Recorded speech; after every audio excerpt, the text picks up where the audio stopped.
Diana, para poder iniciar, y posteriormente José Luis. Muchas gracias al doctor Daniel Romero por invitarnos. Es un gran gusto estar aquí, tanto con nuestro profesor también, José Luis García, profesor también de ambos. Y por supuesto estar en la FILU, es un gran gusto estar en la FILU, estar en Jalapa.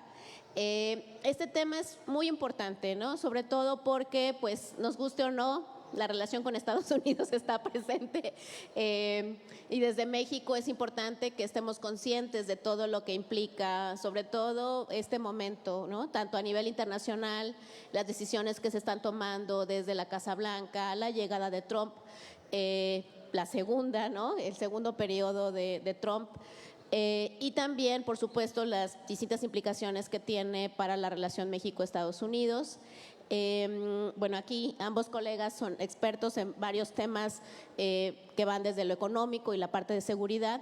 Yo me centraré únicamente en las cuestiones de migración, que como sabemos, pues ahí desde el primer periodo de Trump, pues México aceptó este condicionamiento, ¿no? De la política migratoria, y ahí se perdió bastante, ¿no? Porque se aceptó las migraciones como una moneda de cambio para el resto de los temas de la relación bilateral, ¿no? Entonces, cuando algo que se había aprendido en la relación bilateral a lo largo de la historia es justo separar los temas, ¿no? Es decir, no ligarlos, porque siempre nuestra relación es bastante compleja, como bien lo decía el doctor Daniel Romero. Es decir, por ejemplo, en los temas justo que estaban tratando hace rato los colegas sobre narcotráfico, ¿no? Tanto por los temas de narcotráfico, por los temas también de migración, la relación bilateral puede en un momento determinado, en coyuntura, cualquier cosa puede ocurrir en términos noticiosos, y por lo tanto, al vincular los distintos temas de la relación bilateral, es decir, narcotráfico, migración, que son temas complejos, con los temas comerciales, económicos, etcétera, pues se corre el riesgo de toda la agenda, digamos, bilateral se puede contaminar, ¿no? En todos los sentidos. Entonces, una parte de los aprendizajes había sido justo separar los temas, pero en este primer periodo de Trump se aceptó, ¿no? Este condicionamiento de los temas migratorios, y en general también la manera en que el gobierno mexicano incorpora además a relaciones exteriores ya como líder en la práctica de la política migratoria mexicana. Entonces queda subordinada la propia política migratoria a la política exterior de México, ¿no? La política exterior de México tiene muchos temas, es muy amplia, y entonces, al estar únicamente centrada en los asuntos con Estados Unidos y específicamente subordinada también a través de una comisión que se creó interinstitucional a cargo de Relaciones Exteriores, lo cual está más allá de la ley de migración, hace que quede prácticamente subordinada a la relación con Estados Unidos, ¿no? Entonces, hay distintas decisiones de política migratoria que ahora están subordinadas completamente a la relación México-Estados Unidos, lo cual es sumamente peligroso, porque entonces México deja de pensar tanto su política exterior en términos más amplios, que en este momento es muy importante, ¿no? Es el anhelo de la diversificación, el anhelo de tener otros socios con los cuales hacer contrapeso a la relación con Estados Unidos, y también tener una política migratoria que responda mucho más a las distintas dinámicas que México tiene. Entonces solamente queda muy, muy pequeña, ¿no? Entonces, bueno, por ahí empezaría, nada más, planteando eso. Muy buenas tardes a todas y a todos. Muchas gracias por venir aquí a esta mesa.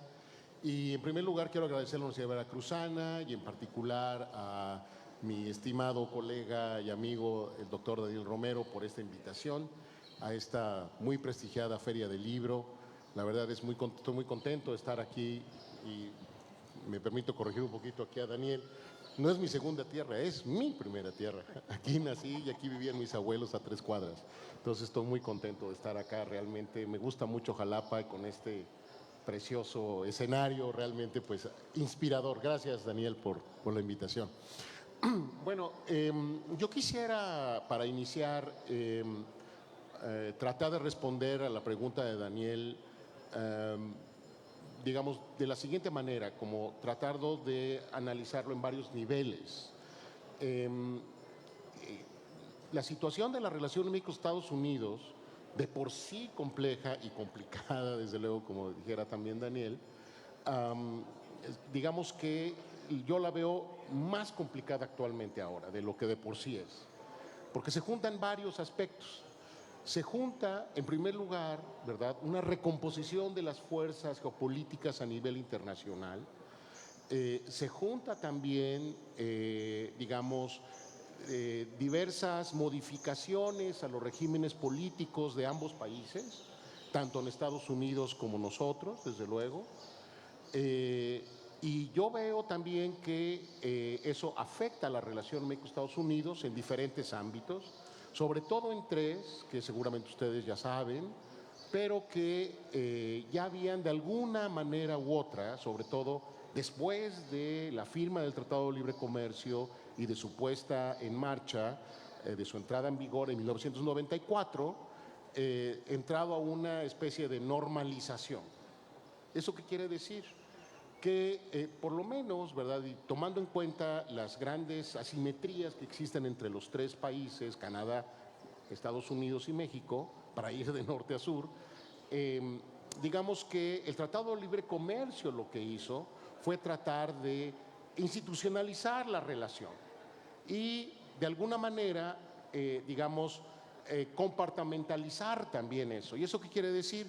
Que los asuntos de comercio se trataban dentro de, o se tratan, ¿verdad?, pero ahora ya en mucho menor medida, desde luego, sobre todo con la entrada a la presidencia de Trump en el primero y segundo término.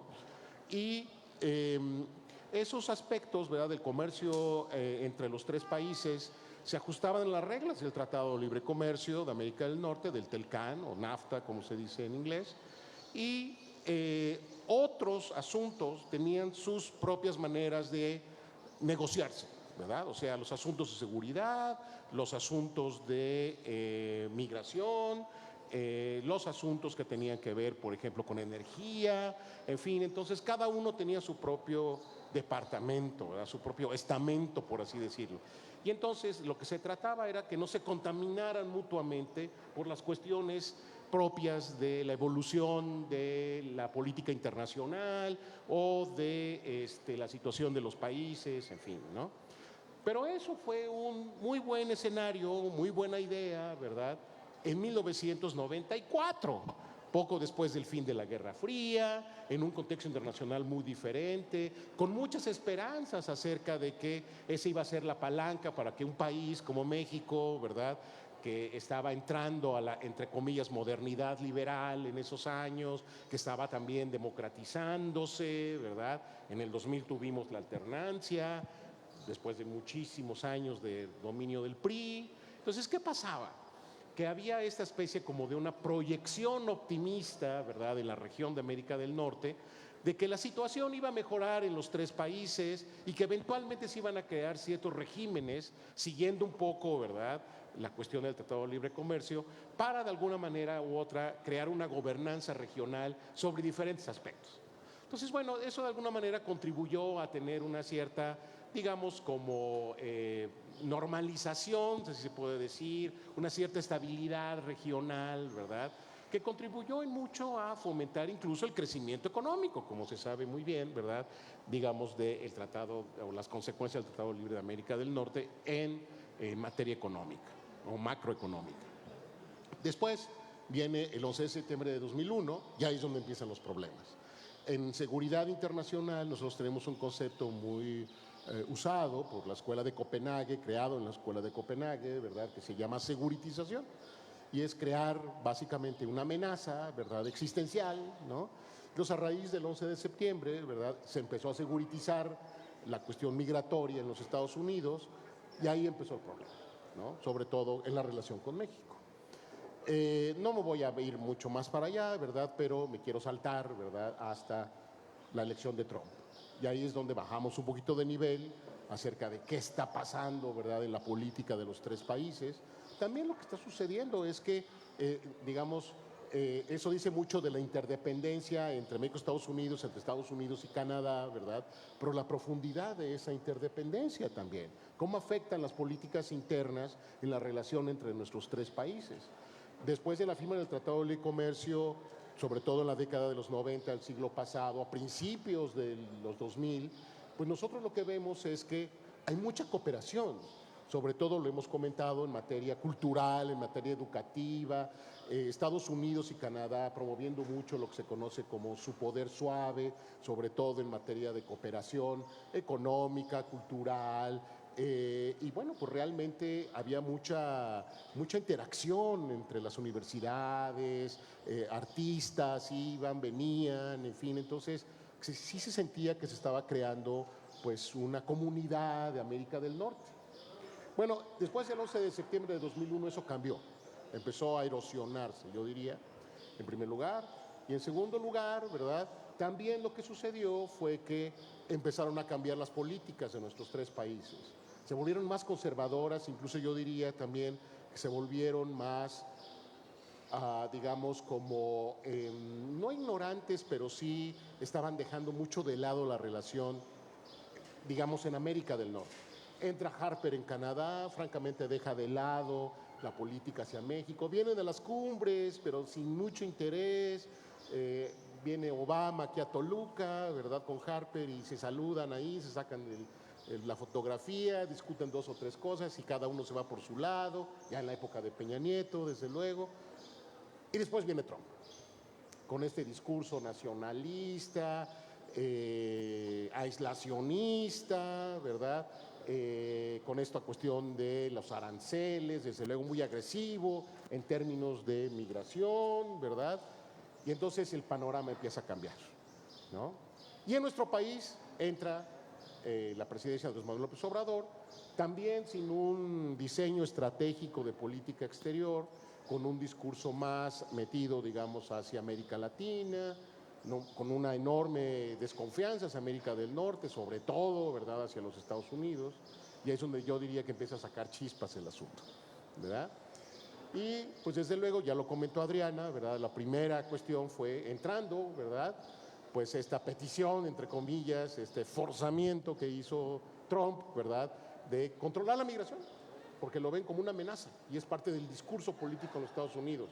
Los migrantes son una amenaza, sobre todo los migrantes ilegales, ¿verdad? Son una amenaza a la seguridad nacional. Es el discurso. Y no solamente es el discurso, sino es el discurso ganador de una elección, que ahorita volvió a ganar. Y entonces yo creo que el gobierno de López Obrador entró sin una idea clara qué hacer frente a esa amenaza. También diría, pues la amenaza me refiero al discurso de Trump y su triunfo, ¿verdad? Y también no había mucho que hacer, también, o sea, como que mucha gente, lo que tú decías de la incertidumbre, ¿qué se hace frente a eso, verdad? Entonces, bueno, pues ya sabemos cómo respondió la administración del presidente López Obrador frente a eso. Prácticamente que nosotros empezamos a hacer la tarea sucia, ¿verdad?, de parar la migración hacia los Estados Unidos con estas olas que iban hacia allá, pero la cuestión de la seguritización seguía. Y eso es lo que a mí más, digamos, me interesa y me preocupa al mismo tiempo, porque realmente eso radicaliza mucho el discurso y las acciones, y lo estamos viendo ahora.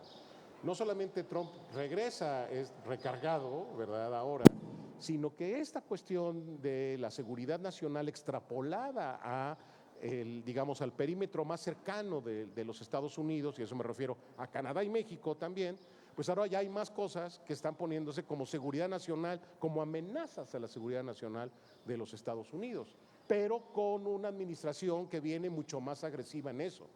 Entonces, bueno, y que también se ve en su plano interno, desde luego. Y ahí está la cuestión, ¿verdad?, que a mí me preocupa mucho, y ya tratando de cerrar esa primera parte, respondiendo directamente a tu pregunta.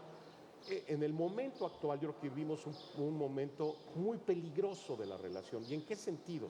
No lo digo en el sentido de que haya una invasión de los Estados Unidos, pero lo que sí veo es que hay mucha interferencia y poca respuesta del gobierno mexicano. Lo que al principio se vio como una respuesta prudente frente a Trump, frente a sus amenazas, sobre todo en comparación con Justin Trudeau, ¿verdad?, que tuvo su impacto en Canadá en ese momento, ¿verdad?, y que cambió radicalmente el escenario electoral en Canadá. Aquí al principio se vio, ¿verdad?, que ese matiz que estaba dando Donald Trump a los aranceles que estaba imponiendo, ¿verdad?, y que a nosotros en realidad no nos afectaba tanto. En lugar de tener 25%, pues nos ponen 15% o 10%, ¿verdad? Entonces, ya ganamos, pero en realidad, ¿verdad? Es ahora sí como la analogía esta de las ranas en el agua hirviendo, ¿verdad? O sea, poco a poquito van subiendo y las ranas no se dan cuenta que las están hirviendo, ¿verdad? Entonces va subiendo el calorcito de la estufa, ¿verdad? Y a nosotros pues nos están subiendo poco a poquito la temperatura, pero la presión está aumentando y muchísimo, con una variable adicional más complicada. ¿Y cuál es la variable? Del crimen organizado en México.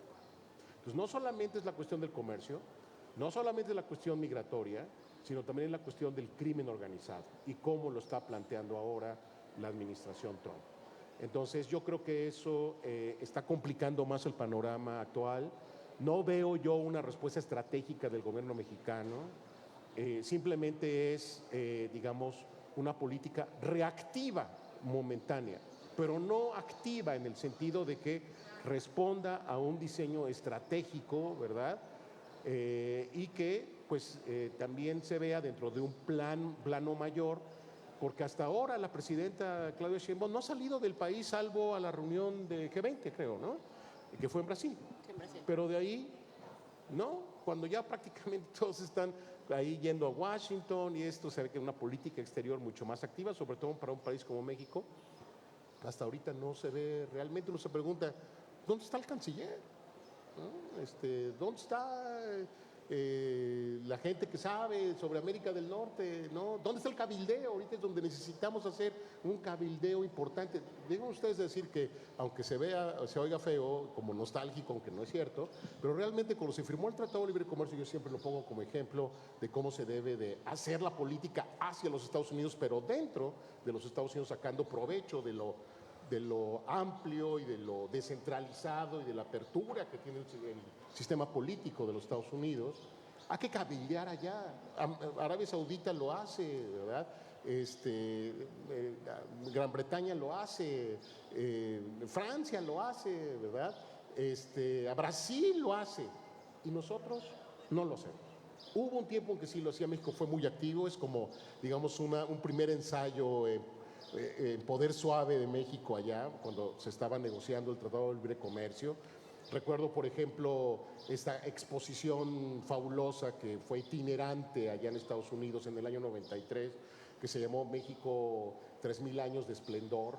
Yo no sé cómo lo hicieron para transportar cabezas olmecas, ¿verdad? Pero había exposiciones en Denver, en Seattle, en Nueva York, en Washington, en Chicago, en Miami, en fin. Y decían, México no solamente es, ¿verdad?, la persona que está ahí en el nopal durmiendo, ¿verdad? Hacemos esto, había exposiciones de los productos mexicanos, en fin, ¿no? Un activismo político, comercial, cultural en México que ahora no se ve, cuando más lo necesitamos. Entonces estamos en un momento difícil, me parece a mí, muy complicado y muy incierto también. Okay. Bueno, muchas gracias por esta primer acercamiento a un escenario complejo. Creo que ustedes han expuesto claramente la situación.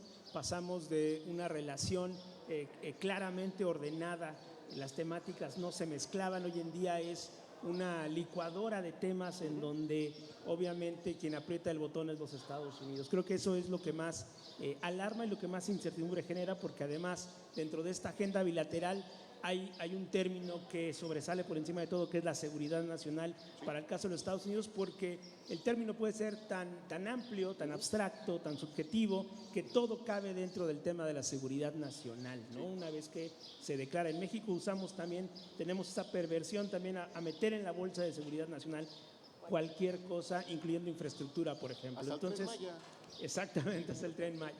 Entonces, en este sentido, ¿qué podemos esperar, Adriana, para los próximos años en términos de la política exterior de México y particularmente el tema migratorio, en el cual tú eres experta, obviamente, pero sobre todo porque está afectando una dinámica social de muchísimos años entre los Estados Unidos, más allá de, obviamente, la relación diplomática, la relación formal entre los países? Obviamente hay unas dinámicas entre las comunidades mexicanas y estadounidenses que están siendo aplastadas, digamos, a través de estos nuevos mecanismos. Y leíamos, y lo comentábamos previo al inicio de esta sesión, pues las decisiones en términos de política migratoria que está teniendo Estados Unidos con respecto a estudiantes, por ejemplo, migrantes y legales. No necesariamente ya afecta a la migración legal, sino también a la migración, a ambos tipos de migrantes. Adriana. Claro, es muy importante tomar en cuenta justo este escenario en el que Estados Unidos sí ve la migración en general, digamos, de fuera, como una amenaza, ¿no? Como bien decía el profesor José Luis, en el sentido de que, e incluso, ¿no?, lo más preocupante cuando toma posesión en este segundo término la administración Trump es declarar esta emergencia nacional en la frontera, ¿no? Para mí, de todas las órdenes ejecutivas, esta es la más peligrosa para la relación bilateral, ¿no? Porque obviamente estás llamando la atención en una zona de mucho intercambio fronterizo, ¿no? O sea, justo la relación México-Estados Unidos se nutre de todo este intercambio fronterizo. O sea, el norte de México no puede entenderse sin la interacción con los estados vecinos de la frontera sur de los Estados Unidos. Entonces, y estás poniendo énfasis, o sea, la administración Trump pone énfasis en que ahí hay una emergencia y además también la noción de que los migrantes irregulares son invasores, pero también todo lo que se está haciendo en materia de política migratoria, como bien decía el profesor Daniel, ya está incluyendo a distintos grupos migratorios, ¿no? Prácticamente, incluso ha habido muchas quejas, ¿no?, por parte de distintos países, incluyendo personas de Alemania y de otros países que son detenidos en los aeropuertos por varias semanas, ¿no? Entonces, no es un asunto ya solamente que incluya a estas personas francamente ya más racializadas en los Estados Unidos, sino que puede ser cualquiera, ¿no? Entonces hay una serie de abusos que se están cometiendo, sobre todo porque hay mucha presión hacia cada uno de los agentes migratorios en términos de cuotas que hay que cumplir, ¿no? O sea, recordemos además que más o menos en los datos, ¿no?, en estos 100 días ha alcanzado un promedio, bueno, general de 140,000 deportaciones, ¿no? Pero hay prácticamente 12 millones de indocumentados en los Estados Unidos y la administración Trump se ha propuesto deportar a 1 millón por año. O sea, aún así con 4 años no lo va a lograr, ¿no? Más bien lo que generan es una serie de políticas, ¿no? O sea, y además necesitaría muchísimos recursos para lograr tantas deportaciones. O sea, no hay manera en términos presupuestales y logísticos para hacer todas esas deportaciones que se proponen. Sin embargo, más bien es crear toda esta incertidumbre, todo este miedo para que incluso las personas se autodeporten, ¿no? Entonces, todo además que es una ficción, ¿no? O sea, tú te registras, te autodeportas y te vamos a dar, ¿cuánto? $1,000 o algo así. Ajá. Hace unos días estuve en Tijuana y nos decían justo en las organizaciones, en algunos albergues, nos decían, la gente está cayendo en esta trampa, luego ya está en México y ahora ¿cómo cobra ese dinero? Obviamente es un engaño, un vil engaño, ¿no? Entonces, no hay manera de cumplir con todo ese gran objetivo de deportar a tantos millones de personas, pero al mismo tiempo Estados Unidos y los electores de Trump tienen muy fija esta idea de todo lo que implica haber estado amenazados, ¿no?, por el exterior. Yo lo veo en general también, o sea, no nada más pensemos en este nacionalismo extremo de Trump, sino en general en el mundo estamos viendo estos nacionalismos, autoritarismos pospandémicos, ¿no?, en el sentido antiglobalizadores, es decir, todo ese periodo de esplendor de la globalización implicaba todas esas interacciones e interdependencias, interconexiones a través de los países. Pero ¿cuál fue el elemento que despertó ese sospechosismo? Bueno, no solamente el miedo de la pandemia, ¿no?, a través de esas interacciones podemos morir, sino también ese momento, ese intercambio humano, ¿no? Entonces, las migraciones son ese factor antiglobalización para el cual se generan todas estas políticas. Y entonces viene esta noción de querer controlar fronteras, controlar y seleccionar a las personas que van a llegar, en fin, ¿no? O sea, quiénes pueden estar, quiénes son exactamente esos migrantes que queremos, ¿no? Recordemos incluso que ahora la administración Trump se metió en un lío sobre eliminar incluso todos estos permisos que se le habían dado a ciertas comunidades migrantes por parte de la administración Biden, incluyendo esta figura como el estatus temporal protegido para venezolanos, para ciertas nacionalidades, ¿no?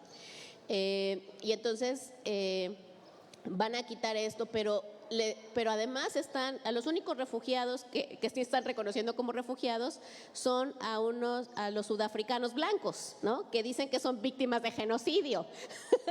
Entonces, además, sí, se metió en una controversia incluso con el presidente de Sudáfrica por este asunto, cuando en realidad, o sea, es todo un show montado sobre una mentira, ¿no?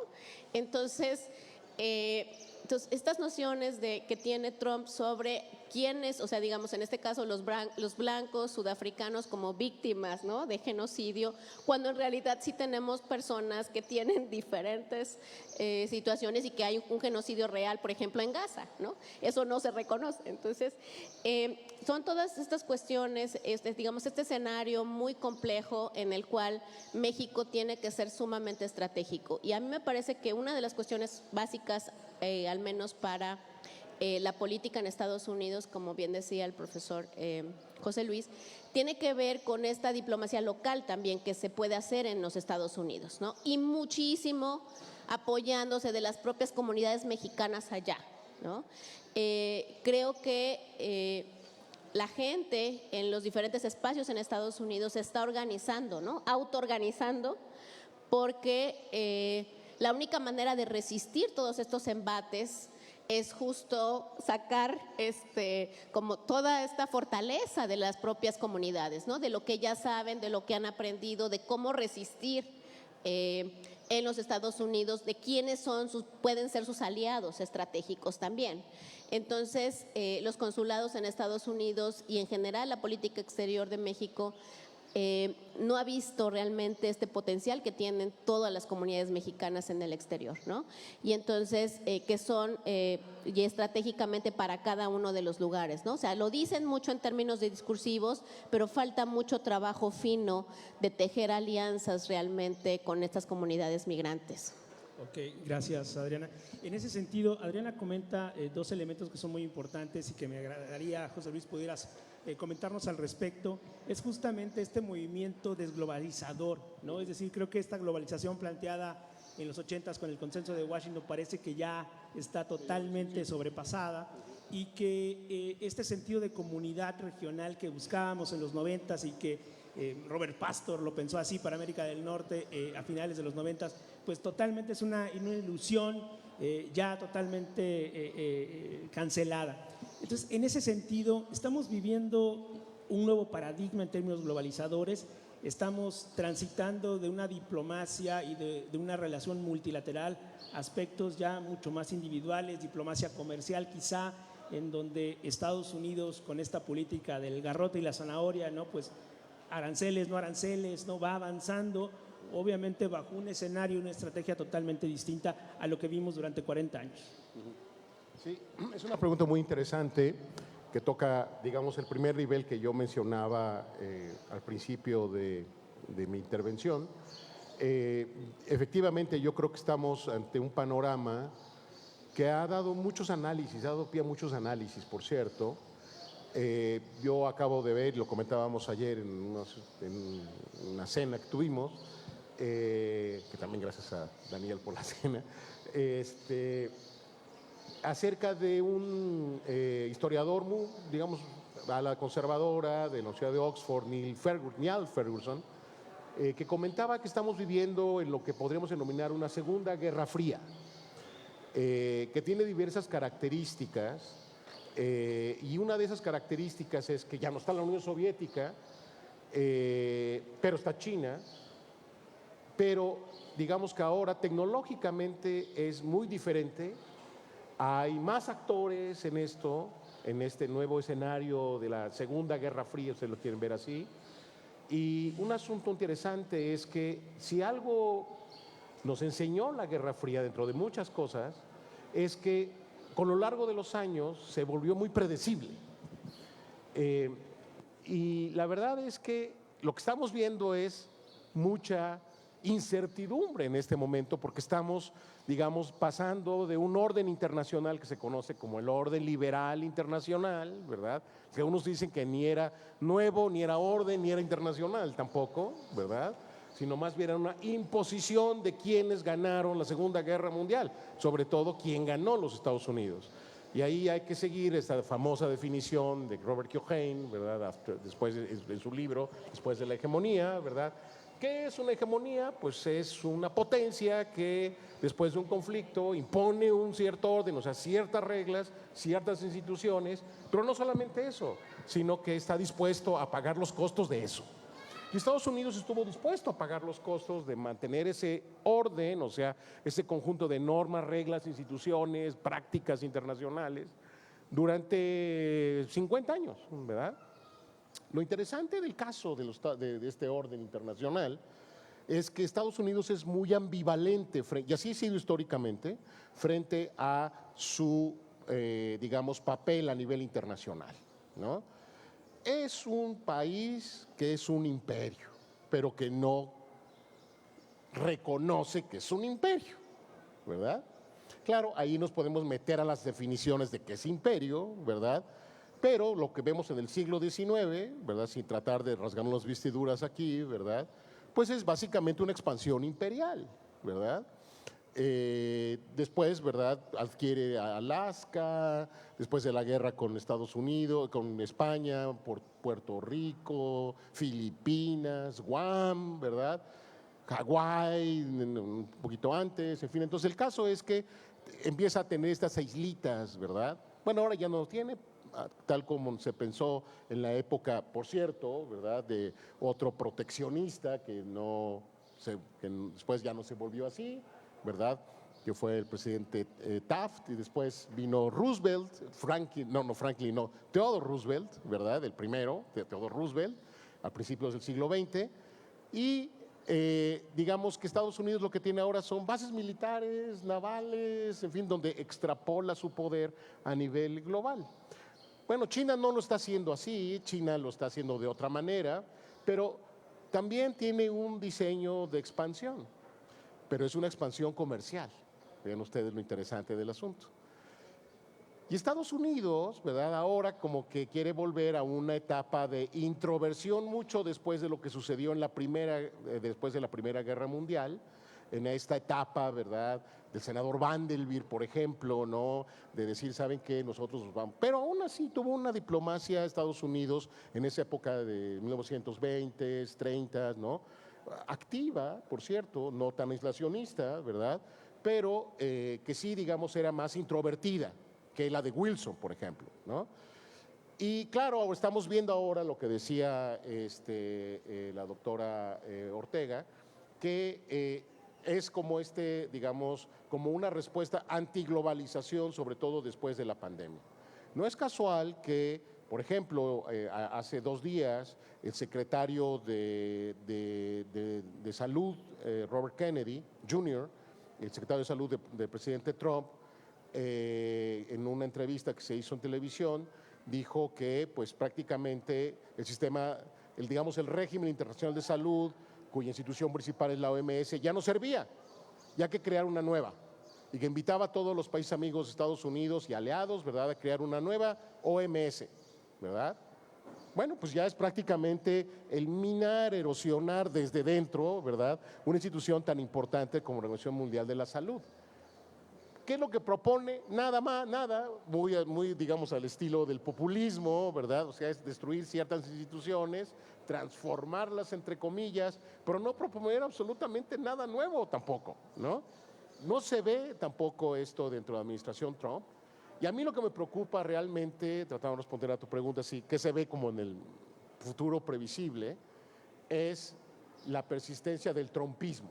No tanto de Trump, sino del trumpismo, ¿no? Lo que significa, digamos, los herederos ideológicos, ¿verdad?, de lo que significaba Donald Trump, porque Donald Trump sigue siendo todavía alguien transaccional, o sea, que negocia, que ve cómo saca ventaja, digamos, qué se puede vender y qué se puede comprar, ¿no? Y lo vemos con el avión de Qatar, ¿no? Con tantas cosas por ahí. Dicen, bueno, sí se puede sumar lo de Palestina, ¿verdad? Y cuando saquen a todos los palestinos, vamos a hacer ahí la Riviera Árabe, ¿no? Entonces, ¿dónde está este cuate, no? Entonces, cosas de esas demuestran mucho el temperamento y la personalidad de Donald Trump, pero va a estar 4 años. Entonces, los que vienen, porque del otro lado del Partido Demócrata, pues hasta el momento no se ve, por el momento, alguien que pueda hacerle frente, ¿verdad?, a la construcción de una, o por lo menos del intento de una hegemonía ideológica republicana. Digo, ahorita nos parece prácticamente progresista George Bush, hijo, ¿verdad? Frente al trumpismo actual, ¿no? Pero realmente en el futuro por visible, yo lo que veo realmente es mucho más incertidumbre. Yo sí soy muy pesimista frente a la relación México-Estados Unidos. Yo creo que hay una oportunidad que se está abriendo por ahí, una ventanita chiquita, ¿verdad?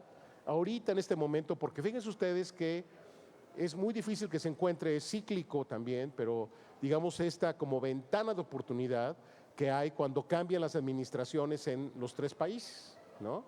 Pero resulta que en Estados Unidos no hay un presidente nuevo, en el sentido de que no haya tenido antes, ¿verdad?, una administración, no ha estado en el gobierno. Trump regresó, entonces no es nuevo en ese sentido, ¿verdad? Pero en Canadá sí lo hay, y en México también. Entonces, aunque ya la presidenta Sheinbaum tiene 6 meses, ¿no? Entonces, pero de todos modos es relativamente nueva, va a estar 6 años. Y en Canadá también hay un nuevo primer ministro, entonces pues hay una ventanita de oportunidad que yo no sé si el gobierno mexicano tenga conciencia de eso, ¿verdad? Por lo menos hacer alianzas, es lo que yo creo que es importante para hacer frente a eso. Hay que hacer alianzas, hay países realmente, y eso requiere una política exterior activa, imaginativa, ¿verdad? Y con recursos, porque eso cuesta, y no hay, para hacer alianzas a nivel internacional con países que yo creo que pueden tener la misma idea de cómo enfrentar el desafío de una administración como la de Donald Trump, ¿verdad? Yo creo que tenemos que reexplorar la relación con Canadá. Me parece que hay una ventana que se puede cerrar, por cierto, si no tenemos un poco más de contacto con ellos, un poco más de, digamos, activismo, ¿verdad? Y se está cerrando esa ventana, o se puede cerrar muy rápidamente si no lo hacemos, sobre todo si la administración Trump empieza también a cerrar más la pinza con respecto a Canadá y a México. Entonces, en el futuro previsible, sobre todo en materia de seguridad, o sea, de la seguridad entre los 2 países, ¿verdad?, yo creo que va a ser mucho más complicada, sobre todo con cuestión del crimen organizado. Y un ejemplito chiquito, las cuestiones de las visas, ¿verdad? A una gobernadora ahorita, no sabemos cuántos otros vengan, esa política de desvisación, como dicen ahora, de que empezar a quitar visas, ¿verdad? Quién sabe cómo sea, pero esos son como pellizquitos que están dando, ¿verdad? Porque quién sabe que haya más atrás, ¿verdad? Y eso es como ir administrando poco a poquito el asunto, ¿verdad? Como tú mencionaste, ¿verdad? Es ir como administrando la cuestión. A ver, les vamos a dar una probadita de zanahoria, no toda la zanahoria ni la mitad de zanahoria, poquito de zanahoria ahí, ¿verdad? Porque atrás está el garrotito, que es un garrote bastante grande, ¿verdad? Gracias, José Luis. Nada más para recordar al público, quien quiera realizar alguna pregunta, hay unos papelitos por ahí que están pasando. Quien guste la puede escribir y nos las hace llegar para que sea más fácil la dinámica. Pues antes de ir cerrando, me gustaría un comentario breve de cada uno de ustedes sobre justamente el nombre de la mesa, ¿no? Estos alcances y límites, ¿no? Ya hemos hablado y discutido acerca de que estamos en una situación de alta incertidumbre, en donde sí es un espacio complejo, sí es un espacio complicado de maniobra, y que bueno, los instrumentos de política exterior tanto de los Estados Unidos como de México han cambiado. Estamos en un nuevo escenario y obviamente inmersos en un nuevo paradigma de la globalización. Entonces, quizá como estudioso es muy interesante, ¿no? Como habitante de América del Norte no tanto, ¿no? Pero un breve comentario, digamos, para ir cerrando la mesa en lo que tenemos algún par de preguntas. Sí, como internacionalistas nosotros siempre tenemos como este lente muy amplio, ¿no? Es decir, este lente macro de cómo están ocurriendo en este caso las interacciones a nivel del sistema internacional. Y por supuesto, cada vez que ahora Estados Unidos se retrae, las otras potencias competidoras, ¿no?, están obviamente ganando espacios, ¿no? Incluso lo vimos ahora con el anuncio respecto a las visas, respecto a Harvard, ¿no?, de no recibir estudiantes internacionales, y rápidamente China sale con un anuncio de en Hong Kong podemos recibir todos los estudiantes internacionales posibles, ¿no?, que no puedan recibir, que Harvard no pueda recibir. Entonces, muchos de ellos estudiaron en Estados Unidos previamente. Entonces, eso es muy importante, es decir, estamos viendo estos cambios a nivel global, en el sentido de Estados Unidos ya como potencia que viene de ese orden que fundó después de la Segunda Guerra Mundial, con todas estas instituciones, como bien decía el profesor José Luis. Ahora obviamente se requiere otro orden internacional. Estamos, digamos, en la decadencia de ese orden internacional de la segunda posguerra. Y por lo tanto también, ¿no?, la emergencia de estos nuevos polos de poder y específicamente el ascenso chino, ¿no?, y por supuesto el reposicionamiento de Rusia, en fin, ¿no?, todas estas cuestiones. Y el hecho también específicamente Europa también está como reposicionándose, ¿no?, frente a este retraimiento que tiene Estados Unidos, porque dependió demasiado su seguridad en la relación transatlántica a través de la OTAN, ¿no? Entonces, estos grandes cambios a nivel internacional, por eso es muy importante. Desde las teorías de relaciones internacionales se dice que esto es un momento de muchísima incertidumbre porque hay mucha inestabilidad en todo el sistema internacional y además peligro también de conflictos fuertes, ¿no?, de conflictos internacionales fuertes. Y por eso es muy importante que México plantee una política exterior en términos muy estratégicos para cada uno de los temas, para cada una de las relaciones que tiene. Entonces, es fundamental también este posicionamiento en términos de qué es lo que se quiere, ¿no? Sabemos que a veces el alcance de México siempre que plantea su relación bilateral es limitado, ¿no?, en términos de que está el factor Estados Unidos siempre determinando la propia política exterior, pero justo recordando lo que pasaba en la Guerra Fría, ¿no? Yo creo que México le sacó muchísimo provecho a ese momento, ¿no? O sea, planteando otro tipo de orden internacional, otro tipo o sea, una diplomacia más inteligente, una diplomacia que no necesariamente se tenga que basar en los recursos de poder, que en México obviamente son limitados, ¿no? Aunque tampoco, ¿no? Porque recordemos que, digamos, a nivel internacional, México es una potencia media, ¿no? O sea, tampoco somos así como de los más pobrecitos ahí, ¿no? O sea, en el sistema internacional tenemos que entender cuáles son las capacidades que México sí tiene y cómo se requiere una diplomacia sumamente estratégica, sumamente inteligente. Y también sí, México ha tenido los cuadros, ¿no? La formación de cuadros diplomáticos de muy, muy alto nivel, que no ayuda además cuando se nombran nada más cualquier diplomático político para cualquiera de las carteras, y menos en Estados Unidos en este momento. Es decir, no se puede nombrar cónsul a cualquiera en Estados Unidos, necesariamente tiene que ser alguien del Servicio Exterior Mexicano que tiene la formación necesaria para la defensa y la experiencia para la defensa de los connacionales en los Estados Unidos. Es decir, no nada más por un premio político, solamente hacer estos nombramientos para consulados o embajadas. Entonces, es muy importante darle este peso, ¿no?, que tiene el propio servicio exterior y dejarlos operar, ¿no?, y dejarlos proponer también. Y eso requiere también esta política exterior mucho más activa, como bien decía el profesor José Luis, el propio canciller tiene que ser mucho más activo, ¿no? Y la manera de contrarrestar la relación con Estados Unidos es justo que también a nivel de Presidencia de la República haya mayor presencia en los distintos foros internacionales y en la defensa también del multilateralismo, donde México también ha llevado una bandera siempre muy fuerte, ¿no? Es decir, son los espacios multilaterales, los espacios internacionales de diplomacia y negociación lo que se requiere para un mundo sumamente convulso. José Luis, aprovechando que ya nos llegaron un par de preguntas del público, y ahí está. Buscando, hay una pregunta del público que justamente menciona que si bien el discurso de los Estados Unidos ha sido dirigido a este proceso de reindustrialización, ¿no? Make America Great Again, Sí. con el regreso de las inversiones estadounidenses en el mundo a territorio estadounidense. Bueno, ¿cuáles son estas? La primera pregunta es, ¿esto es posible, reindustrializar a los Estados Unidos?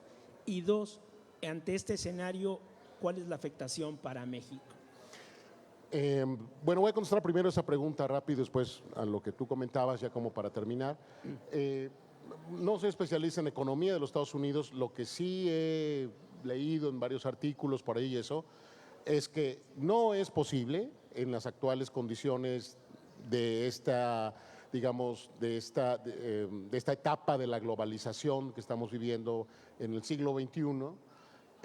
No es posible hacerlo, no es posible llegar a esquemas de industrialización ni como el siglo XIX ni como mediados del siglo XX tampoco. Eso costaría mucho y además está tan integrada la economía global en muchos aspectos, sobre todo en cuestiones que tienen que ver con la postindustrialización, es decir, con la tecnología, simplemente la cuestión que ahora nos toca a todos nosotros, que es la inteligencia artificial. Es muy descentralizado todo, entonces, francamente, regresarlo a los Estados Unidos, francamente, en este momento no es posible, me parece a mí.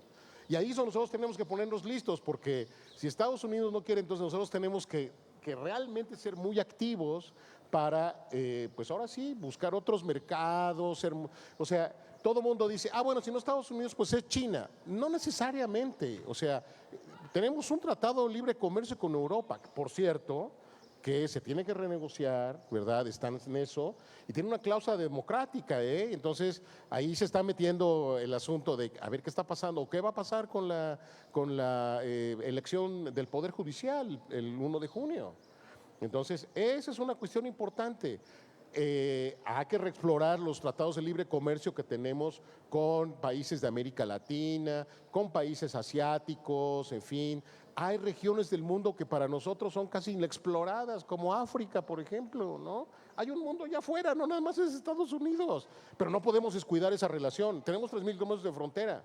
Entonces no podemos cuidar esa relación y hay que saberla administrar. Esa es la cuestión, ese es el reto, cómo administrar esa relación con este país que está cambiando tanto, que es Estados Unidos.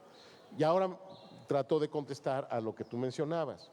Mira, el nombre del panel me gustó mucho, pero también digamos que me ayuda a recordar mis días de estudiante de Relaciones Internacionales, que lo sigo siendo, pero cuando empecé la licenciatura, que fue en el siglo pasado, en 1980, ¿verdad? Otro mundo, otro país, otro Estados Unidos, otra relación con Estados Unidos, Guerra Fría, existía todavía la Unión Soviética, en fin. Pero había dos libros muy importantes para estudiar la política exterior de México. Los dos clásicos, pero uno que es así, el gran clásico, que es Alcances y Límites de la Política Exterior de México, del profesor Mario Ojeda en el Colegio de México. Y ese libro yo creo que hay que releerlo muchas veces, no solamente una vez, muchas veces, porque tiene una parte sobre todo lo que se conoce como la fórmula Ojeda, ¿no? Que eso puede ser una guía para reorientar la política exterior de México hacia los Estados Unidos y entender estas sutilezas y complejidades de la relación México-Estados Unidos. Y otro libro que lo editó, ya murió desafortunadamente, los dos ya han muerto, el embajador Sergio González Gálvez, que se llamó Cambio y continuidades de la política exterior de México. Entonces, ustedes pueden hacer una matriz, ¿verdad? Alcances y límites y continuidades y cambios, ¿verdad? ¿Y qué van a encontrar ahí? Pues van a ver que ya casi no hay continuidades, ¿verdad? Entre la relación entre México y los Estados Unidos. ¿Y eso qué hace? Nos impone límites, que es lo que estamos discutiendo ahora, ¿verdad? ¿Cuáles son los retos, los cambios, ¿verdad? Y los alcances, es decir, hasta dónde va a llegar la relación México-Estados Unidos, porque es inevitable, es lo que se conoce en geopolítica como determinante geopolítica. No podemos irnos y agarrar nuestras chivas e irnos, ¿verdad? O sea, tenemos una relación con el país más poderoso del mundo hasta ahora, 3,000 kilómetros de frontera, 60,000 millones de dólares cada año en remesas, 12 millones de mexicanos indocumentados que viven allá, como tú ya lo mencionaste, ¿verdad? Muchos norteamericanos que vienen a vivir aquí, no solamente aquí, ¿verdad? Vienen turistas, van turistas allá. Es una relación no solamente comercial, es cultural, es familiar, muchos tenemos familiares allá. Es una relación muy compleja. No es nada más de decir, estos son los gringos y ya. No. Y solamente, fíjense nada más para terminar mi comentario, un colega argentino que acostumbrado a estas cuestiones de los debates en relaciones internacionales, en geopolítica y todo, una vez me comentó, decía, yo no sé los mexicanos por qué se te quejan tanto en relación con Estados Unidos, sobre todo con este dicho que se le atribuye a Porfirio Díaz de pobre de México, tan lejos de Dios y tan cerca de los Estados Unidos. Imagínense Argentina, tan lejos de Dios y tan lejos de los Estados Unidos, ¿verdad? Y efectivamente la relación con los Estados Unidos se ve muy diferente desde el sur que desde nosotros, ¿verdad? Ahí cerquitita, ¿verdad? Y si no, pregúntenle a los regios, y pregúntenle a los de Chihuahua, y pregúntenle a los de Tamaulipas o California, ¿verdad? A los de Coahuila, ¿qué se siente estar ahí? Algunos te dicen, pues, mi compadre vive allá, mi sobrino vive allá, mi hijo se casó con alguien de allá, en fin, ¿no? Pero también tienen muchas broncas. El problema del agua es otro problema que no tocamos y va a ser un problema de seguridad nacional en el futuro previsible. Ya lo está haciendo. Ese va a ser un problema muy serio en el futuro previsible. Se van a acordar de este pan. Gracias. Y bueno, ya además por último, había una última pregunta que, ustedes dos comentaban sobre esta disminución del soft power estadounidense a través de los diferentes mecanismos de intercambio cultural. Y bueno, ¿qué expectativas podríamos esperar para los programas Fulbright, para los programas de SUSI, los programas que existían, ¿no? Y que sigan motivados, y ante los recortes obviamente presupuestales adicionales, ¿qué podríamos esperar y cuál sería el esfuerzo adicional? Algo muy breve por el tiempo. Sí, probablemente pues el financiamiento venga de agentes privados, ¿no? O sea, no necesariamente por los programas que ya existían a nivel gubernamental, que obviamente todo eso está en recorte completamente. Y además, bueno, la cuestión migratoria es muy importante porque muchas de las organizaciones de la sociedad civil también recibían recursos a través de la Agencia de Cooperación de Estados Unidos. Y es obviamente, y además todas las prioridades han cambiado incluso ya para los temas de migración. Entonces hay un recorte de fondos muy, muy fuerte. Pero justo lo que hay que entender es, durante el tiempo en que la cooperación internacional, o al menos los fondos de cooperación internacional estaban en auge, cuáles fueron las capacidades que sí se crearon para los actores locales, ¿no? Es decir, quiénes sí eran los actores locales que sí lograron fortalecerse internamente para poder ir desarrollando sus propias capacidades y para ir actuando en los distintos temas, ¿no? Entonces, creo que es muy importante, y además ahí también México puede hacer mucho más, ¿no? O sea, no necesariamente la cooperación internacional tiene que venir con la cuestión del financiamiento, ¿no? Hay mucha cooperación a nivel técnico que podemos generar entre los mismos países del sur global, como se llama ahora, ¿no? Entonces, creo que es muy importante apostarle a toda la cooperación entre el sur global en estos momentos. Muchísimas gracias. Creo que por tiempo ya solo un comentario muy rápido, adicional nada más. de José Luis antes de cerrar. Quiero tocar un concepto que Adriana conoce muy bien y ha manejado muy bien, que es la relación México-Estados Unidos es transnacional también. O sea, nosotros estamos hablando nada más del gobierno, pero hay una relación muy importante en las sociedades, a nivel local también, ¿no? Eso hay que explorarlo, no hay que dejarlo de lado. Y yo con lo que quiero cerrar, y una manifestación de esa transnacionalidad precisamente es, pues, foros como este, ¿no? Mantener viva la idea de que hay una relación muy vigorosa entre México y Estados Unidos, muy compleja, muy complicada, desde luego, pero transnacional, ¿no? pero que es un desafío, pero finalmente es algo que se puede ir resolviendo también con diferentes actores, gubernamentales, no gubernamentales, locales, en fin, ¿no? Entonces, yo creo que, y ahí ya para finalizar, felicito a Daniel por organizar eventos como este, foros como este, mesas como estas, y mantener viva la llama del interés por estudiar a los Estados Unidos, a Canadá y América del Norte. Gracias, Daniel. Gracias. Pues no me resta más que agradecer a cada uno de ustedes, quienes nos acompañaron en esta hora. Muchísimas gracias por su presencia y bueno, agradecer a mis colegas aquí presentes su disposición de estar este día con nosotros. Buen regreso a Puebla a ambos y agradecer a la FILU la oportunidad de poder compartir este momento con ustedes. Los invitamos a seguir en la agenda de actividades de la Feria Internacional del Libro Universitario de la Universidad Veracruzana. Buenas tardes y gracias.